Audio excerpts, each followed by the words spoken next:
جی یہ ہمارے کثیر راہ مولا دوست کا سوال ہے، وہ انہوں نے کسی وہاں پہ ڈسکشن ہوئی اس کے حوالے سے لکھا ہے. ہاں کہتے ہیں کہ خیرات اور صدقے کا کیا فرق ہے؟ اچھا، کیا ڈسکشن کیا ہوئی تو بتایا نا اس کا. جی وہ کہتے ہیں کہ ایک دو مولوی صاحب نے کچھ شور کر رکھا تھا اور وہ یہ کہہ وہاں رہے تھے مولوی بھی کہتے تھے کچھ، یہ علم نہیں اس میں یا جیل خانے کے مولوی آئے ہوں گے. اچھا ٹھیک ہے. تو کہتے ہیں کہ خیرات اور صدقے کا کیا فرق ہے؟ دیکھیں، خیرات تو ایک بہت عام لفظ ہے. خیرات میں ہر نیکی شامل ہے، ہر بھلائی. اور خیر کا لفظ تو اتنا وسیع لفظ ہے کہ امت محمدیہ کے لیے لفظ خیر استعمال ہوا ہے. کنتم خیر امت اخرجت للناس سے، تم بہترین امت ہو جو کبھی دنیا کے فائدے کے لیے نکالی گئی. بس خیر کا لفظ بالکل عام لفظ ہے، اور خیر کے تعلق میں خیرات کا معنی ہے ایسی نیکیاں، ایسی بھلائیاں جو خواہ لفظی ہوں، خواہ عملاً مدد کی صورت میں ہوں، خواہ وہ مال دولت یا روٹی کپڑے وغیرہ کی صورت میں کسی کو دی جائیں، وہ ساری خیرات میں آتی ہیں. ان کا غالباً ذہن مولوی صاحب کا جن کا ذکر کر رہے ہیں ہو سکتا ہے عام اردو محاورے کی طرف گیا ہو. وہاں صدقہ و خیرات کا محاورہ استعمال ہوتا ہے، اور وہ مجھے خیال ہے، میں پوری بحث تو نہیں جانتا، لیکن ان کی بات کی طرف سے مجھے اندازہ ہے کہ وہ ان کے ذہن میں یہ بات ہوگی کہ صدقہ بعض لوگ نہیں کھاتے اور خیرات سب کھا لیتے ہیں. اس لیے جب تم کسی کو کہتے ہو صدقہ دو تو کچھ طبیعتیں متنفر ہوتی ہیں، کہتے ہیں ہم صدقہ نہیں کھائیں گے. یہ جو لفظ صدقہ ہے ان معنوں میں خیرات کے مقابل پر ایک خاص معنی رکھتا ہے، اور اس میں کچھ ایسے معنی بھی داخل ہو چکے ہیں جو ہمیں ہندوستان میں ہندو تہذیب اور کلچر سے ورثے میں ملے ہیں. ہندوؤں میں یہ خیال پایا جاتا تھا کہ ایک بلا کسی دوسرے کے سر پر بھی ڈالی جا سکتی ہے، اپنے سے ٹال کر دوسرے پر ڈال دی جائے. اور وہ جو بعض دفعہ پن کیا کرتے تھے، دان پن، اس کے ساتھ یہ روایتیں، یہ تصور بھی شامل تھا کہ ہماری بلا ٹل رہی ہے. اور اس ضمن میں بعض دفعہ ٹونے ٹوٹکے سے بھی کام لیتے تھے. رستوں پر جب مجھے یاد ہے، جب پرانے زمانوں میں جب ہم ڈلہوزی وغیرہ جاتے تھے تو صبح صبح سڑک پر سیر کے لیے نکلتے تھے تو کئی جگہ انہوں نے چھوٹے چھوٹے ٹونے ٹوٹکے بچھائے ہوتے تھے کہ جس کا پاؤں اس پر پڑ گیا ہماری بلا اتر کر اس کے گلے پر آ جائے گی. اور میں اکثر اس کو پاؤں کی طرح مسل کے گزرتا تھا یا ٹھوکر مار کے، اور کبھی کوئی بلا نہیں پڑی.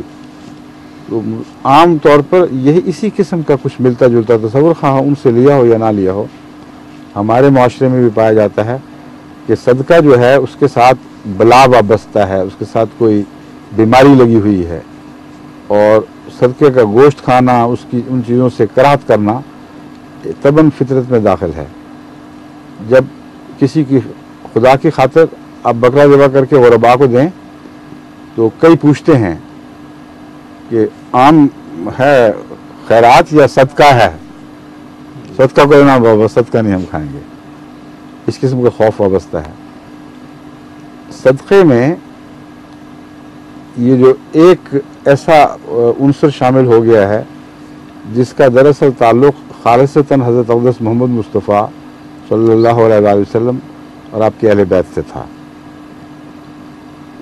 جو صدقات دیے جاتے تھے غریبوں میں تقسیم کرنے کے لیے، انذار کے پیش نظر، بلا ٹالنے کے لیے خیرات کی تلقین تھی، اس میں حضرت صلی اللہ علیہ وآلہ وسلم اور آپ کے اہل بیت کو صدقہ استعمال کرنا ممنوع فرما دیا گیا. اس میں آپ کی حرمت ہے، صدقے کی خرابی پیش نظر نہیں ہے. حضور صلی اللہ علیہ وآلہ وسلم اور اہل بیت کی حرمت ان معنوں میں کہ حضور کا تو سب دنیا پر احسان ہے، بس ایسا کوئی مال جس میں احسان کرنے کا معنی پایا جاتا ہو، کہ گویا کہ ایک مجبور کو، معذور کو، جس کے پاس کچھ نہ ہو اس کو دیا جا رہا ہے، اس سے حضرت اقدس محمد رسول اللہ اور آپ کے اہل بیت مبرہ ہیں، اس سے بالا شان رکھتے ہیں. ان معنوں میں میں سمجھتا ہوں کہ وہ صدقہ آپ پر منع فرمایا گیا. لیکن صدقے والی چیز کے ساتھ براہ راست کوئی عیب وابستہ نہیں فرمایا گیا. یہ بالکل غلط خیال ہے. وہ ویسی چیز ہے جیسے خیرات کی کوئی چیز ہو, اس کے ساتھ کوئی بلا نہیں لگی ہوئی, کوئی نحوست نہیں چمٹی ہوئی. اس کا سب سے بڑا ثبوت یہ ہے کہ ایک دفعہ حضرت اقدس محمد مصطفیٰ صلی اللہ علیہ وسلم حضرت عائشہ رضی اللہ تعالیٰ عنہ کے ہاں تشریف لائے تو ہنڈیا میں کچھ گوشت ابل رہا تھا. آپ نے پوچھا یہ کیا ہے؟ تو حضرت عائشہ نے عرض کیا کہ یہ بریہ لونڈی جو تھی ہے ہماری, کیا بریرہ, ہاں بریرہ, ٹھیک ہے, بریرہ نام تھا, میں ذہن سے نکل گیا, بریہ میں نے کہہ دیا. بریرہ لونڈی کو صدقہ ملا تھا, اس نے ہمیں ہدیہ بھیجا ہے. تو حضرت صلی اللہ علیہ وسلم نے یہ نہیں فرمایا کہ اٹھا کے پھینکو یہ صدقہ ہے. آپ نے فرمایا کہ بریرہ کے لیے یہ صدقہ ہے اور ہمارے لیے ہدیہ ہے. جب اس نے ہمیں بھیجا تو ہمارے لیے تحفہ ہو گیا, جس کا مطلب یہ ہے کہ جس کو صدقہ دیا جاتا ہے وہ پورا مالک بن بیٹھتا ہے, اور اپنی ملکیت کو خواہ وہ بیچے خواہ وہ تحفتاً کسی کو دے, اس کی چیز کی نوعیت بدل جاتی ہے. اور خود کھا کر یہ توہمات امت سے دور فرما دیے کہ صدقے کی چیز لوگ کتنا برا سمجھتے ہیں.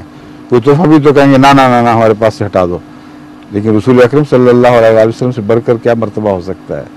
اور یہ بھی آپ کا بلند مرتبہ ہونے کا ایک ثبوت ہے. بڑا ہی وسیع دل اور بڑی شان رکھتے تھے. لوگوں کے دلوں سے وہم دور کرنے کے لیے اس گوشت کو کھایا, فرمایا ہمارے لیے تحفہ ہے, ٹھیک ہے, اس میں کوئی خرابی کی بات نہیں.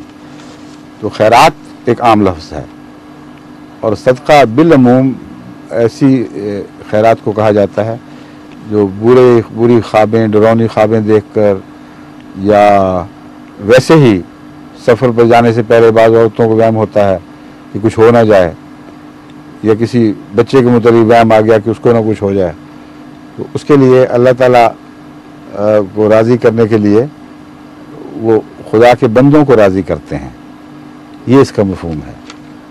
اللہ کو تو صدقے کا کوئی احتیاج نہیں ہے, اور اس کا راضی ہونا اس کے بغیر بھی ممکن ہے, لیکن اللہ تعالیٰ نے یہ بہانہ بنا دیا ہے غریبوں کی ہمدردی کا.